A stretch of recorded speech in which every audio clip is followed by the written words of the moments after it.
Welcome to BanjoBenClark.com. I'm Banjo Ben, your host here on the website to teach you how to play banjo and guitar. This week is Mandolin week, and we're going to learn this spicy little version of Life's Railway to Heaven in the key of G. This is a fun lesson. It's about 30 minutes long, and one thing we're going to talk about are the big ideas behind how to present these melodies that aren't moving that fast, but we want to keep them interesting. And I think this one does that. If you're watching this on YouTube or Facebook, here in a moment, I'll ask you to come over to the website, BanjoBenClark.com. You can join as a GoPick member.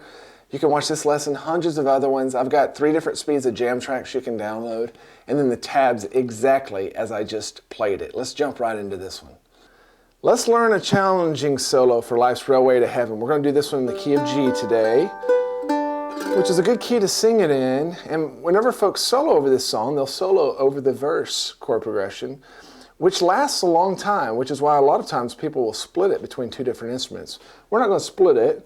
We're going to do the whole thing on mandolin, but the first half we are going to do down low, and then the second half we'll move up, at least for a little while. Now let's go ahead and throw up the first line tab, and I will say that this is more of an advanced version, so we're not going to talk about every single note. I'll give you some tips here and there on how to play it, but I want to talk more about the big ideas behind what I've written here.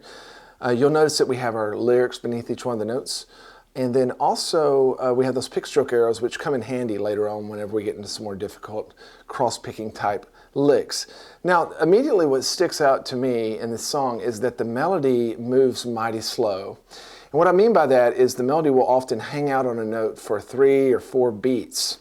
And the challenge that presents me as a soloist is that I've got to keep that melody note going somehow, for the most part, but not be disinteresting, okay? So we've got to figure out an entertaining way to keep that melody note going.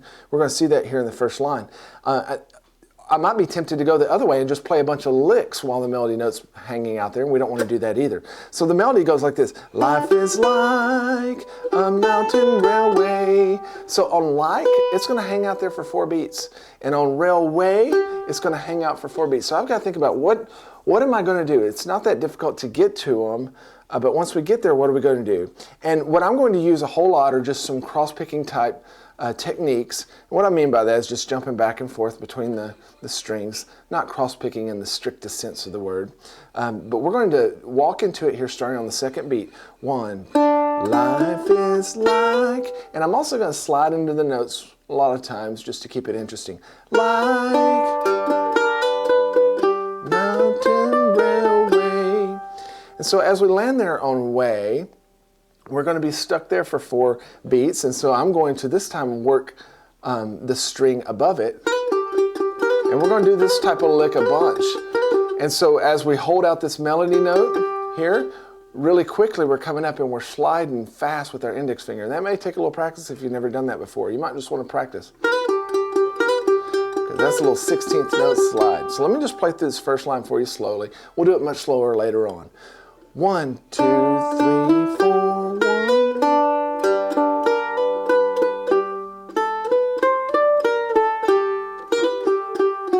As we get into verse or measure 6, I'm going to land down there on this F natural. Now, why would I do that?